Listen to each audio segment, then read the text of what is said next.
कोई घर वर खरीदा नहीं जाएगा। वाह पापा वाह, हम वहां अमेरिका में इतने कर्जों में डूबे हुए हैं और आप यहाँ अपने ऐशो आराम के लिए पैसे बहा रहे हैं। भैया प्लीज आप शांत हो जाइए। आप यहाँ बैठिए, हम आपको सब कुछ बताते हैं।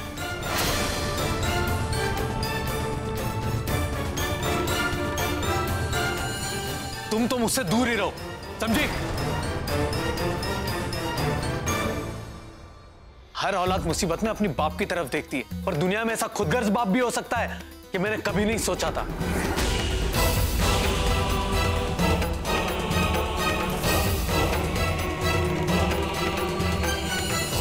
बेटा अपने बाप को देखकर ना आगे चलना सीखता है, पर आपने जो मुझे खुदगर्जी की सीख दी है ना, इसे मैं कभी नहीं भूलूंगा।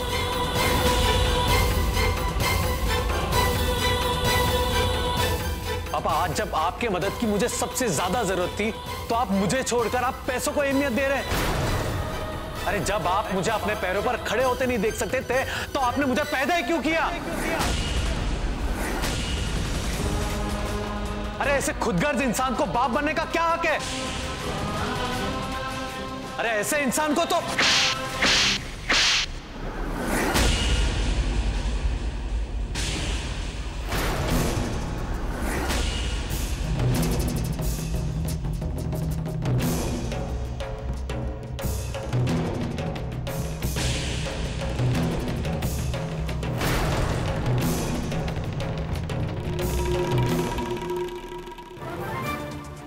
हिम्मत कैसी हुई आपकी अपने पापा पे उंगली उठाने की?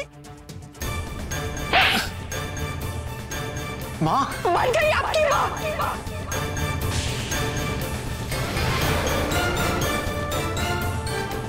खुदगर्ज कहा आपने?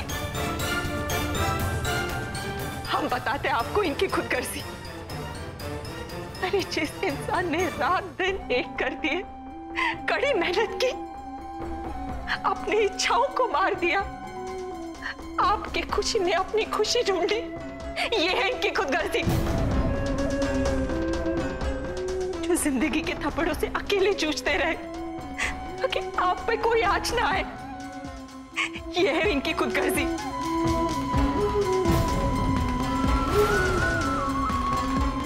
अरे बेटा जब आप बीमार होते थे ना, ऐसे आपको गोद में लेके भाग भाग में अस्पताल जाते थे। पूरी रात आपके सिराने बैठे रहते थे, आपको पट्टियां लगाते। जिनकी उंगलियों को पकड़ के आपने चलना सीखा, आज आप यहाँ खड़े होके उन पे उंगली उठा रहे।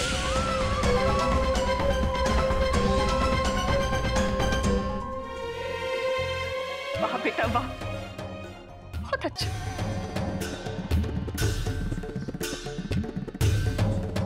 तो आपने हमारी कोख को कलंकित कर दिया।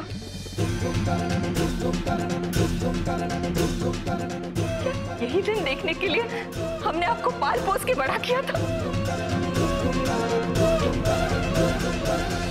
लोग भगवान के सामने हाथ जोड़ते हैं, दुआ मांगते हैं कि उनके घर में एक बेटा पैदा हो जो आगे जाके उनका सहारा बन सके, उनका वंश आगे चला सके।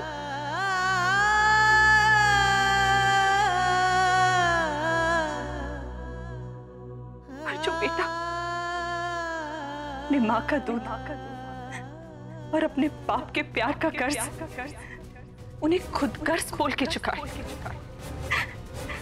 नहीं चाहिए हमें ऐसा बेटा।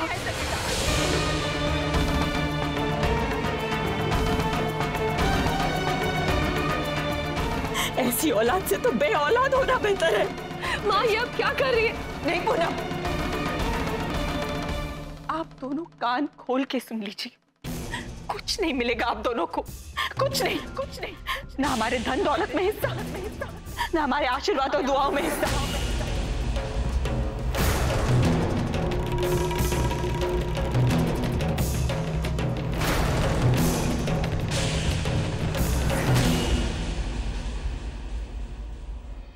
चले जाइए यहाँ से, चले जाइए। माँ, आप ऐसा क्यों कह रही है? ऐसा मत कीजिए भगवान के लिए, वो हमारे भैया आपके बेटे हैं, है वो।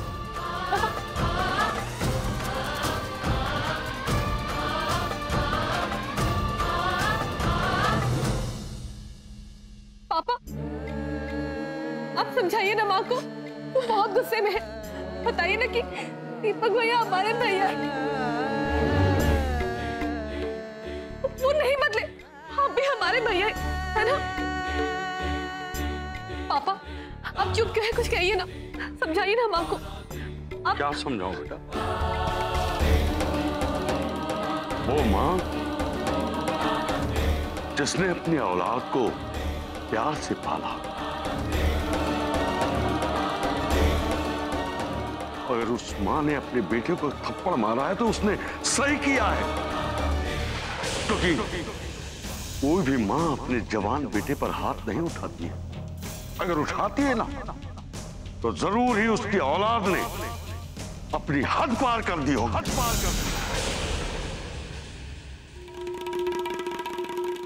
भैया प्लीज आप ही कुछ कहिए ना, बताइए ना कि आप हमारे वही दीपक भैया, आप नहीं बदले और ना ही कभी बदलेंगे।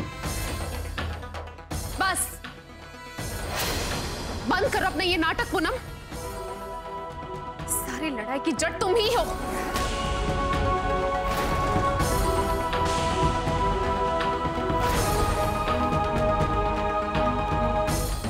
पैसे की लालच में माँ पापा को सिखा पढ़ाकर तुम ही तो ये सब करा रही हो।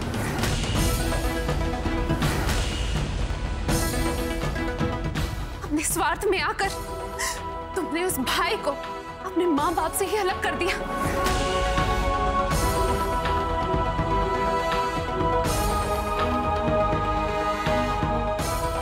रहने तो किरण, अगर मेरी माँ ही नहीं मुझे समझ रही है तो शायद हमें यहां से निकल जाना चाहिए।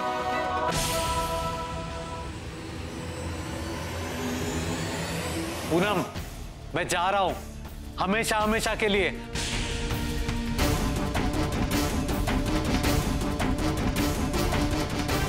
आज से इनकी जिम्मेदारी तुम पर है, और सोच लेना कि तुम्हारा कोई भाई था ही नहीं।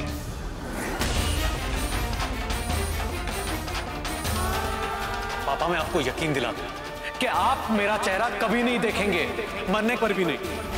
भैया प्लीज ऐसा मत बोलिए।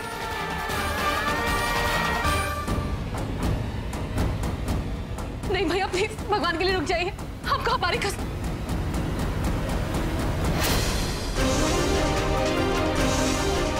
पापा प्लीज रोकिए, उन्हें जा रहे हैं वो। रोकिए, भैया जा रहे हैं।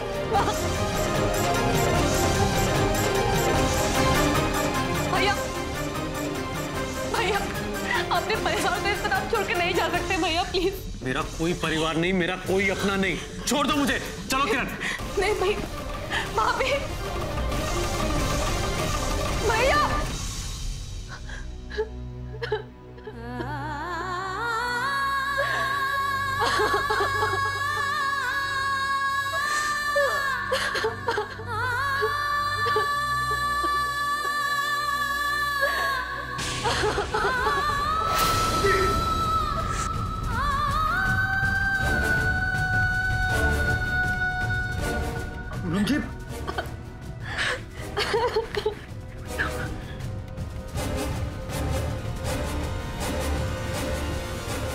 माँ चले जाएंगे, हमेशा के लिए दूर हो जाएंगे भैया। रोकिए प्लीज माँ, चले जाएंगे। चुप हो जाइए, चुप हो जाइए, चुप हो जाइए बेटा। हौसला रखिए प्रभुनाथ जी, अभी वो नाराज होकर गया है, कल उसे अपनी गलतियों का एहसास जरूर होगा। मुझे पूरा विश्वास है वो लोग एक दिन यहां जरूर आएंगे।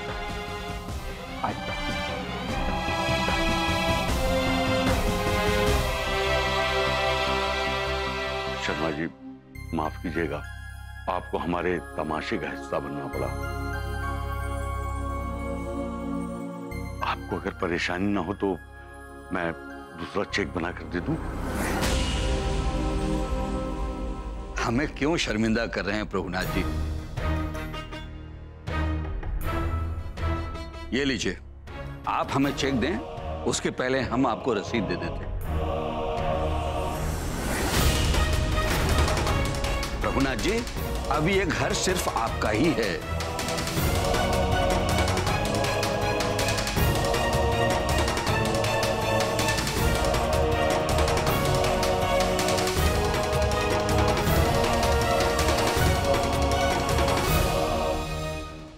लीजिए शर्मा जी।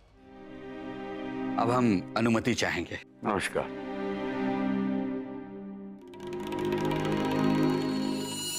रघुनाथ जी, भगवान पर भरोसा रखें, सब ठीक हो जाएगा। शुक्रिया भाई साहब, अब हम लोग भी चलेंगे।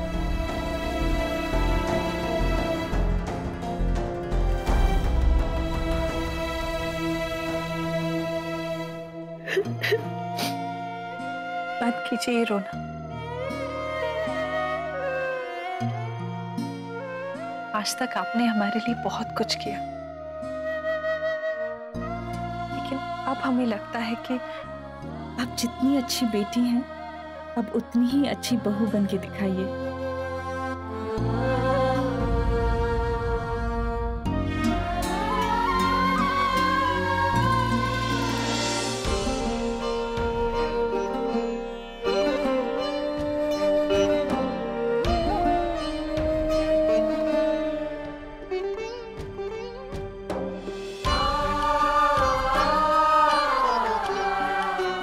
बस बेटा बस।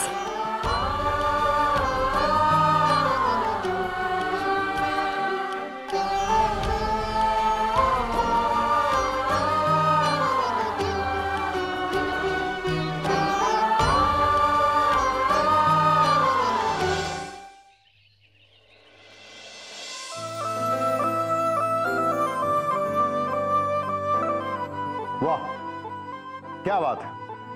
पनीर उत्तपम के साथ कटहल कबाब, बहुत उम्दा। हाँ बाबूजी, अब से हम लोग हफ्ते में एक दिन कुछ अलग तरह का नाश्ता करेंगे,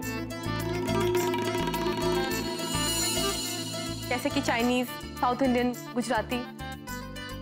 बेटा, मुझे बहुत अच्छा लग रहा है, तुमने इस घर की जिम्मेदारियों को बहुत अच्छी तरीके से संभाला है। मुझे पूनम का सुझाव अच्छा लगा। वैसे भी रोज एक जैसा खाना खा के मन उबता ही गया था। मैं सबके लिए गर्मा गर्म मसालेदार चाय बना के लाती हूँ। एक मिनट रुको बहू, मैं भी तुम्हारी मदद के लिए आती हूँ। अभी आई। देख रही हो, मेरे शामियाने में आज सभी लोग उसके गुणों की कथा बांट रहे हैं। अब वो दिन भी बहुत दूर नहीं जब ये लोग ये भी भूल जाएंगे कि इस शामियाने में एक और डोली भी आई, हमारे बड़ी बहू की डोली, जिसका नाम है कन्नू। एक बात याद रखना, तुम्हारी हैसियत किसी कोने में पड़ी किताब की तरह हो जाएगी जिसे दीमक चाट जाते हैं।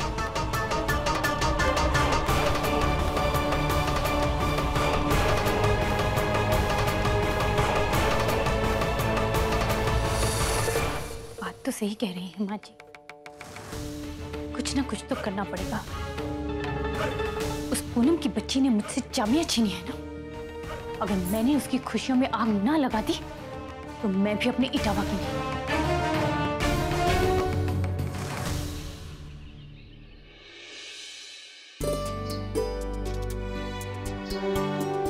भाभी जी, सारे पर्दे लगा दिए हैं। अच्छा ठीक है, अब इस सोफे को यहाँ पर लेकर आओ।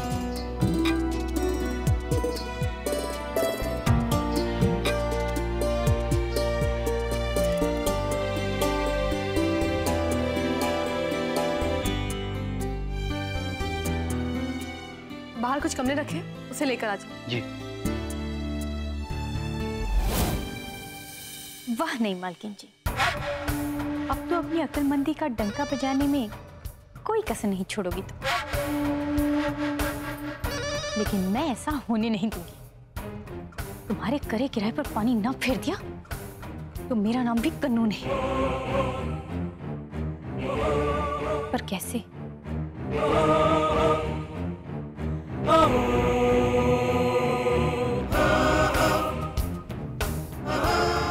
हमारे इटावा में कहते हैं कुछ करने की ठान तो सही मूर्ख इंसान, रास्ता खुद ब खुद निकल जाएगा।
क्या हुआ भाभी? हाँ कुछ नहीं, वो अंगूर खाते खाते जीभ कट गई। लगता है आप किसी गहरी सोच में थी।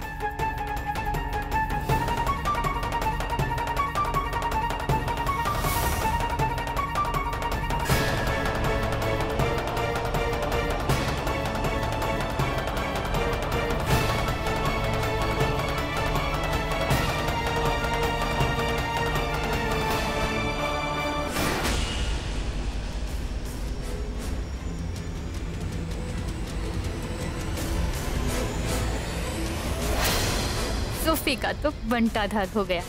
अब मजा आएगा पूनम रानी।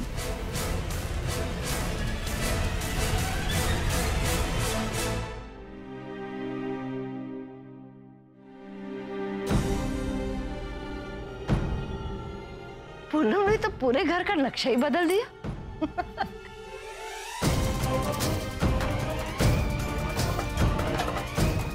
कितना अच्छा लग रहा है ना? आइए।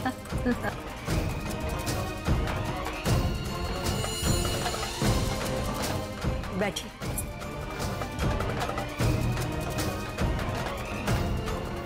एक मिनट माँ जी, देखिए आप कहाँ बैठने जा रही थी?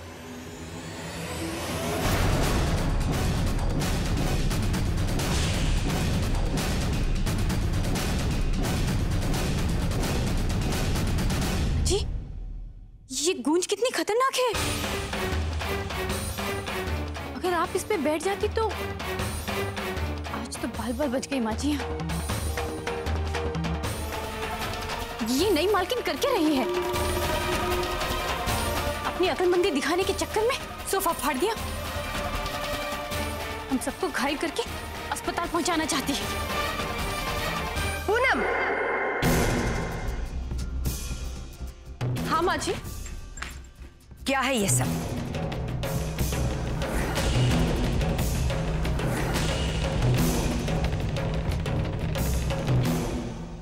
अरे यहां बैठकर चोट खाने से बाल बाल बच गई मैं। समझ रही हो कुछ? अरे ये गूंज कितनी खतरनाक होती है। इसका जहर अगर पूरे शरीर में फैल जाता तो? इतनी लापरवाह कैसे हो सकती हो तुम? माँ जी अभी थोड़ी देर पहले तक ये फटी हुई नहीं थी, फिर ये अचानक कैसे फट गया? इसका जवाब तुम माँ जी से मांग रही हो। ये सोफा वहां से खिसकाकर यहाँ तुमने रखा, तो इसका जवाब तुम ही माँ जी को देना चाहिए। कैसे हुआ ये बताओ।